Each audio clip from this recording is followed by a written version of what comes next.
The Moon-Bog by Howard Philips Lovecraft. Somewhere, to what remote and fearsome region I know not, Dennis Barry has gone. I was with him the last night he lived among men, and heard his screams when the thing came to him. But all the peasants and police in County Meath could never find him or the others, though they searched long and far. And now I shudder when I hear the frogs piping in swamps, or see the moon in lonely places. I had known Dennis Barry well in America, where he had grown rich, and had congratulated him when he bought back the old castle by the bog at sleepy Kildare. It was from Kildare that his father had come, and it was there that he wished to enjoy his wealth among ancestral scenes. Men of his blood had once ruled over Kildare and built and dwelt in the castle, but those days were very remote, so that for generations the castle had been empty and decaying. After he went to Ireland, Barry wrote me often, and told me how under his care the grey castle was rising tower by tower to its ancient splendor, how the ivy was climbing slowly over the restored walls as it had climbed so many centuries ago, and how the peasants blessed him for bringing back the old days with his gold from over the sea. But in time there came troubles, and the peasants ceased to bless him, and fled away instead, as from a doom. And then he sent a letter and asked me to visit him, for he was lonely in the castle, with no one to speak to save the new servants and laborers he had brought from the north. The bog was the cause of all these troubles, as Barry told me the night I came to the castle. I had reached Kildare in the summer sunset, as the gold of the sky lighted the green of the hills and groves and the blue of the bog, where, on a far islet, a strange olden ruin glistened spectrally. That sunset was very beautiful, but the peasants at Ballylock had warned me against it, and said that Kildare had become accursed, so that I almost shuddered to see the high turrets of the castle gilded with fire. Barry's motor had met me at the Ballylock station, for Kildare is off the railway. The villagers had shunned the car and the driver from the north, but had whispered to me with pale faces when they saw I was going to Kildare. And that night, after our reunion, Barry told me why. The peasants had gone from Kildare because Dennis Barry was to drain the great bog. For all his love of Ireland, America had not left him untouched, and he hated the beautiful wasted space where peat might be cut and land opened up. The legends and superstitions of Kildare did not move him, and he laughed when the peasants first refused to help, and then cursed him and went away to Ballylock with their few belongings as they saw his determination.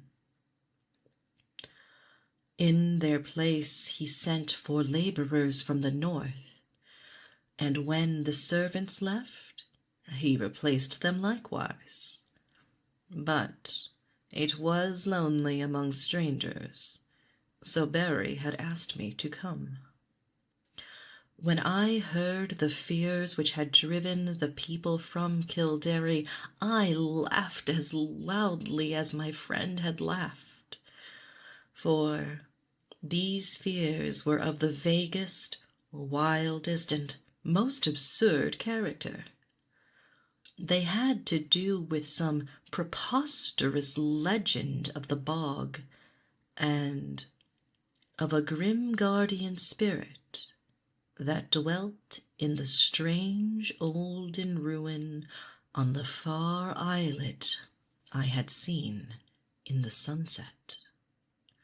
There were tales of dancing lights in the dark of the moon, and of chill winds when the night was warm, of wraiths in white hovering over the waters, and of an imagined city of stone deep down below the swampy surface. But foremost among the weird fancies, and alone in its absolute unanimity, was that of the curse awaiting him who should dare to touch or drain the vast reddish morass. There were secrets, said the peasants, which must not be uncovered, secrets that had lain hidden since the plague came to the children of Partholon in the fabulous years beyond history. In the Book of Invaders, it is told that these sons of the Greeks were all buried at Talat, but old men in Kildare said that one city was overlooked, save by its patron moon goddess, so that only the wooded hills buried it when the men of Nemed swept down from Scythia in their 30 ships. Such were the idle tales which had made the villagers leave Kildare, and when I heard them, I did not wonder that Dennis Barry had refused to listen. He had, however, a great interest in antiquities, and proposed to explore the bog thoroughly when it was drained. The white ruins on the islet he had often visited, but though their age was plainly great, and their contour very little like that of most ruins in Ireland, they were too dilapidated to tell the days of their glory. Now the work of drainage was ready to begin, and the labourers from the north were soon to strip the forbidden bog of its green moss and red heather, and kill the tiny shell-paved streamlets and quiet blue pools fringed with rushes. After Barry had told me these things, I was very drowsy, for the travels of the day had been wearying, and my host had talked late into the night. A manservant showed me to my room, which was in a remote tower overlooking the village, and the plain at the edge of the bog, and the bog itself. so that I could see from my windows in the moonlight the silent roofs from which the peasants had fled, and which now sheltered the laborers from the north, and to the parish church with its antique spire, and far out across the brooding bog, the remote olden ruin on the islet, gleaming white and spectral. Just as I dropped to sleep, I fancied I heard faint sounds from the distance, sounds that were wild and half musical, and stirred me with a weird excitement which colored my dreams. But when I awaked next morning, I felt it had all been a dream, for the visions I had seen were more wonderful than any sound of wild pipes in the night. Influenced by the legends that Barry had related, my mind had in slumber hovered around a stately city in a green valley, where marble streets and statues, villas and temples, carvings and inscriptions, all spoke in certain tones the glory that was Greece. When I told this dream to Barry, we both laughed, but I laughed the louder, because he was perplexed about his laborers from the north. For the 6th time they had all overslept, waking very slowly and dazedly, and acting as if they had not rested, although they were known to have gone early to bed the night before. That morning and afternoon I wandered alone through the sun-gilded village, and talked now and then with idle laborers, for Barry was busy with the final plans for beginning his work of drainage. The laborers were not as happy as they might have been, for most of them seemed uneasy over some dream which they had had, yet which they tried in vain to remember.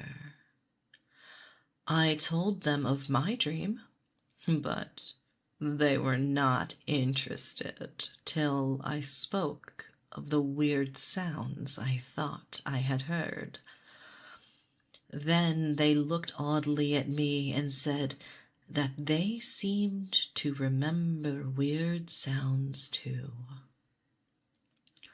In the evening, Barry dined with me and announced that he would begin the drainage in 2 days. I was glad, for although I disliked to see the moss and the heather and the little streams and lakes depart, I had a growing wish to discern the ancient secrets the deep matted peat might hide. And that night my dreams of piping flutes and marble peristyles came to a sudden and disquieting end. For upon the city in the valley I saw a pestilence descend, and then a frightful avalanche of wooded slopes that covered the dead bodies in the streets, and left unburied only the temple of Artemis on the high peak, where the aged moon priestess Clay lay cold and silent, with a crown of ivory on her silver head. I have said that I awaked suddenly and in alarm. For some time I could not tell whether I was waking or sleeping, for the sound of flutes still rang shrilly in my ears. But when I saw on the floor the icy moonbeams and the outlines of a latticed Gothic window, I decided I must be awake and in the castle at Kildare. Then I heard a clock from some remote landing below strike the hour of 2, and I knew I was awake. Yet still there came that monotonous piping from afar, wild, weird airs that made me think of some dance of fauns on distant Manalis. It would not let me sleep, and in impatience I sprang up and paced the floor. Only by chance did I go to the north window and look out upon the silent village and the plain at the edge of the bog. I had no wish to gaze abroad, for I wanted to sleep, but the flutes tormented me, and I had to do or see something. How could I have suspected the thing I was to behold? There, in the moonlight that flooded the spacious plain, was a spectacle which no mortal, having seen it, could ever forget.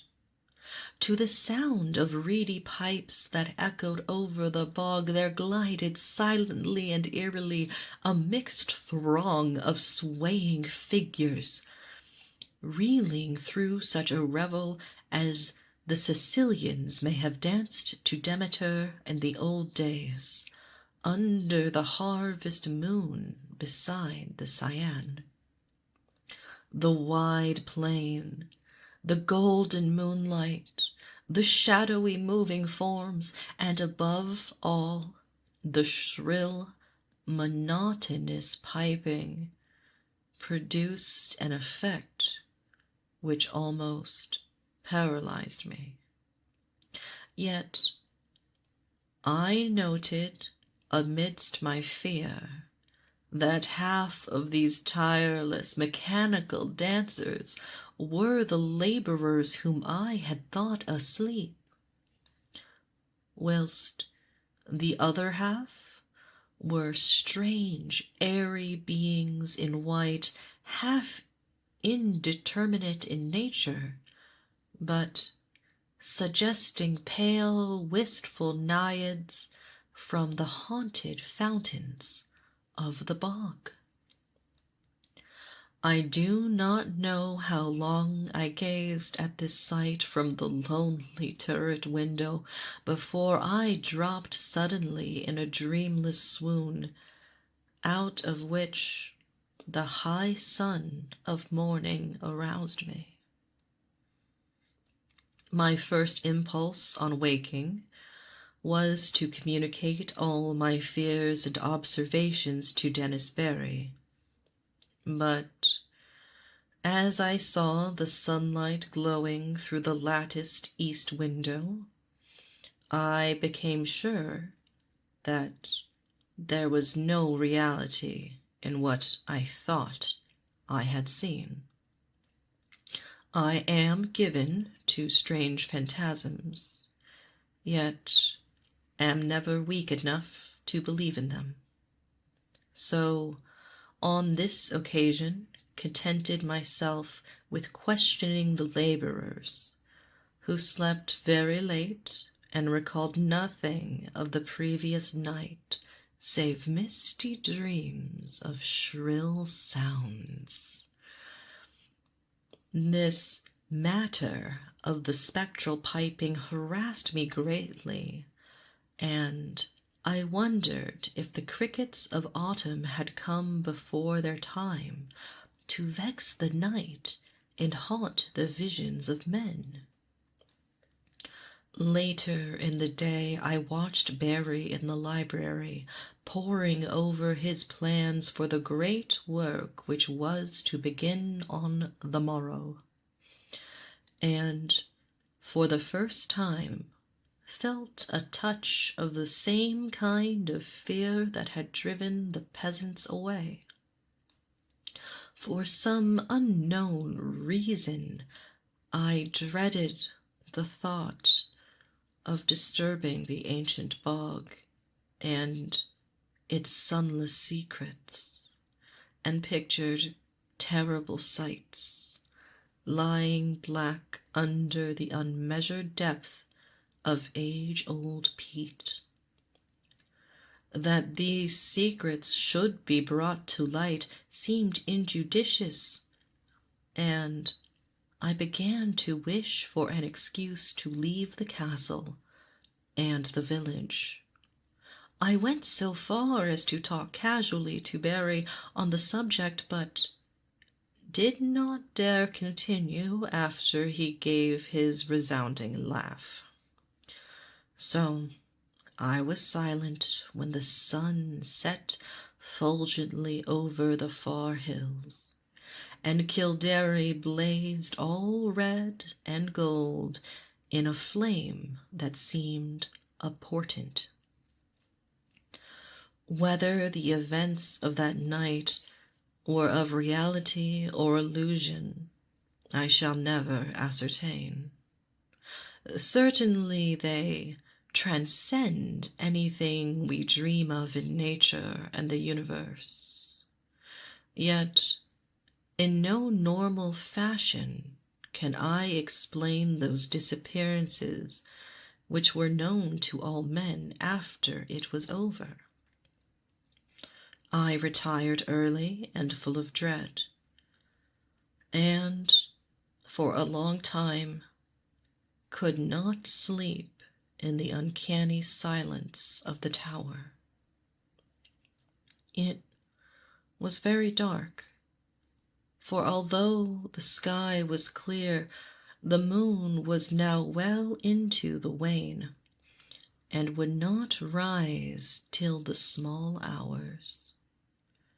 I thought as I lay there of Dennis Barry, and of what would befall that bog when the day came, and found myself almost frantic with an impulse to rush out into the night, take Barry's car, and drive madly to Ballylock out of the menaced lands. But before my fears could crystallize into action, I had fallen asleep and gazed in dreams upon the city in the valley, cold and dead under a shroud of hideous shadow. Probably it was the shrill piping that awaked me. Yet that piping was not what I noticed first when I opened my eyes. I was lying with my back to the east window overlooking the bog, where the waning moon would rise, and therefore expected to see light cast on the opposite wall before me. But I had not looked for such a sight as now appeared. Light indeed glowed on the panels ahead, but it was not any light that the moon gives. Terrible and piercing was the shaft of ruddy refulgence that streamed through the Gothic window, and the whole chamber was brilliant with a splendor intense and unearthly. My immediate actions were peculiar for such a situation, but it is only in tales that a man does the dramatic and foreseen thing. Instead of looking out across the bog toward the source of the new light, I kept my eyes from the window in panic fear and clumsily drew on my clothing with some dazed idea of escape. I remember seizing my revolver and hat, But before it was over, I had lost them both without firing the one or donning the other. After a time, the fascination of the red radiance overcame my fright, and I crept to the east window and looked out, whilst the maddening, incessant piping whined and reverberated through the castle and over all the village. Over the bog was a deluge of flaring light, scarlet and sinister, and pouring from the strange olden ruin on the far islet. The aspect of that ruin I cannot describe.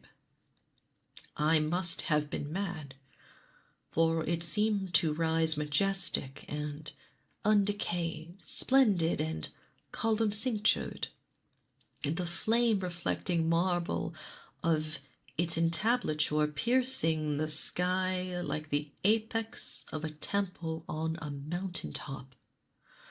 Flutes shrieked and drums began to beat, and as I watched in awe and terror, I thought I saw dark, salt-tint forms silhouetted grotesquely against the vision of marble and effulgence.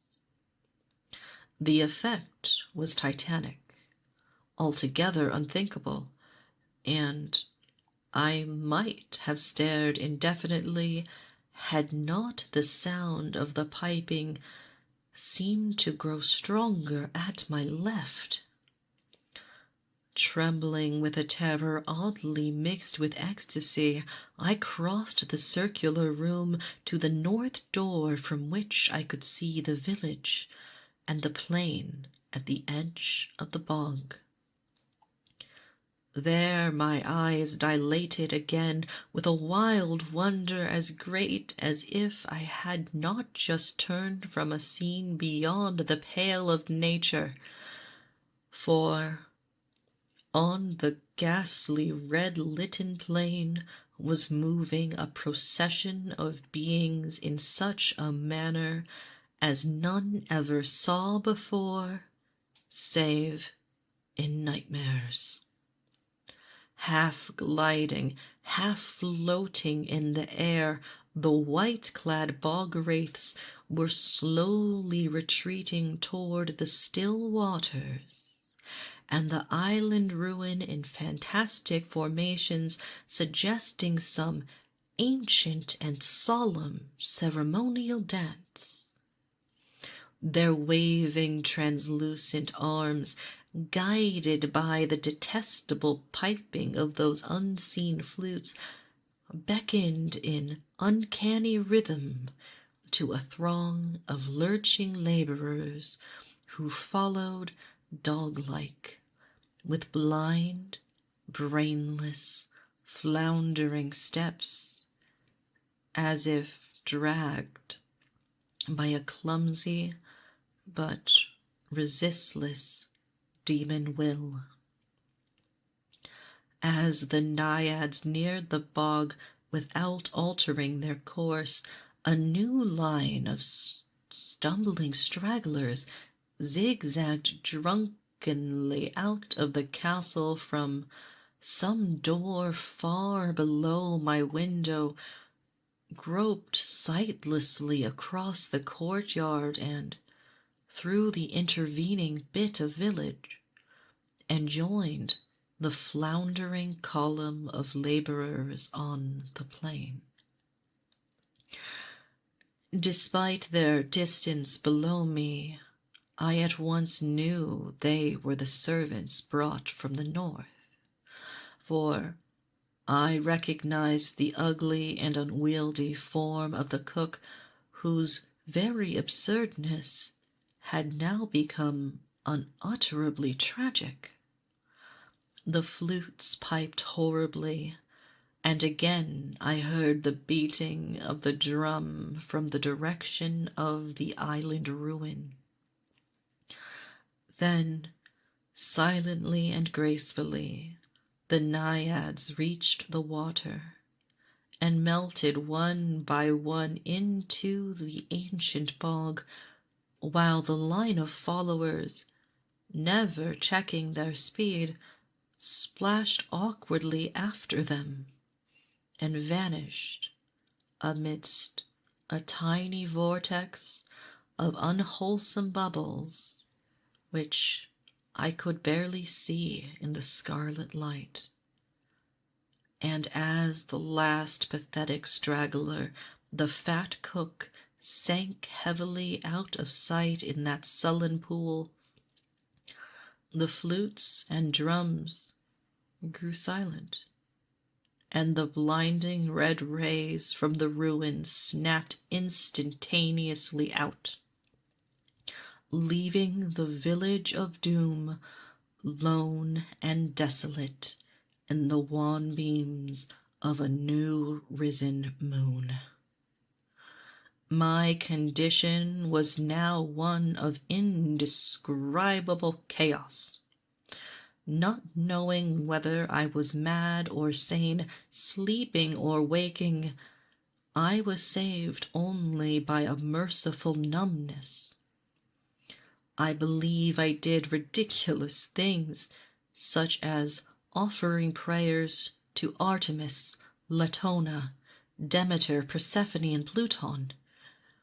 All that I recalled of a classic youth came to my lips as the horrors of the situation roused my deepest superstitions.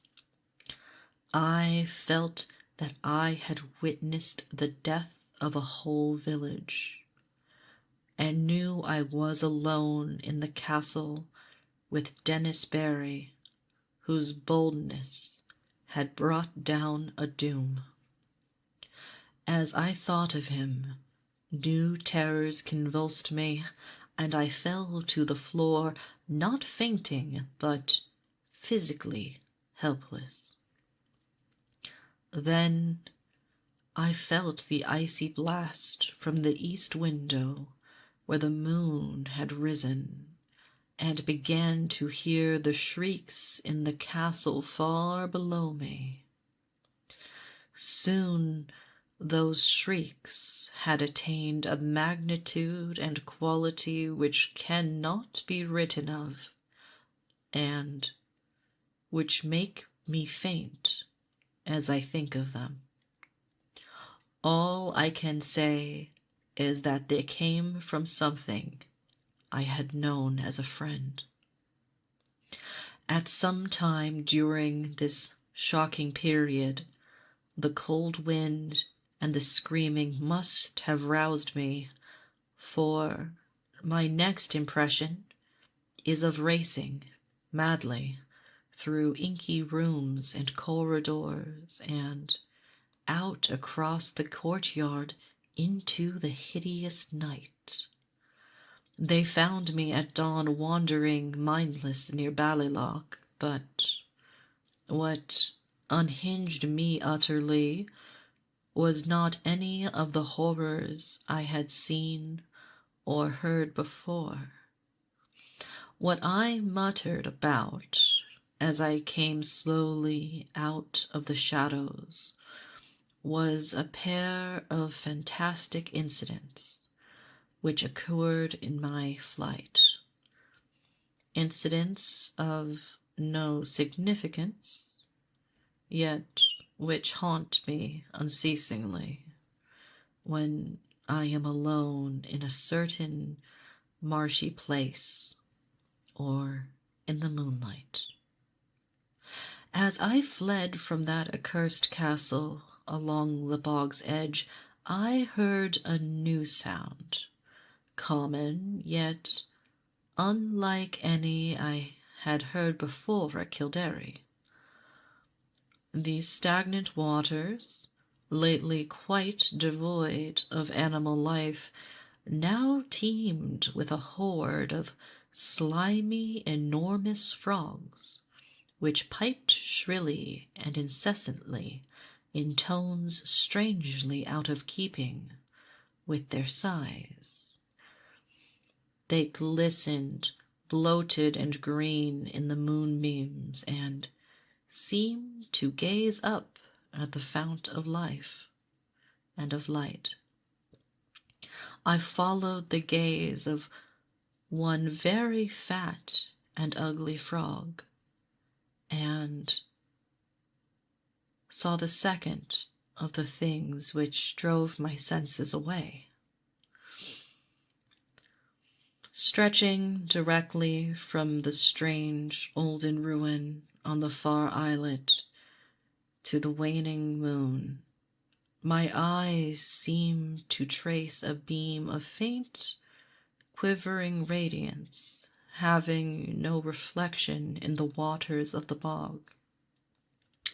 And upward along that pallid path my fevered fancy pictured a thin shadow slowly writhing, a vague, contorted shadow, struggling as if drawn by unseen demons. Crazed as I was, I saw in that awful shadow a monstrous resemblance, a nauseous, unbelievable caricature, a blasphemous effigy of him who had been Dennis Barry.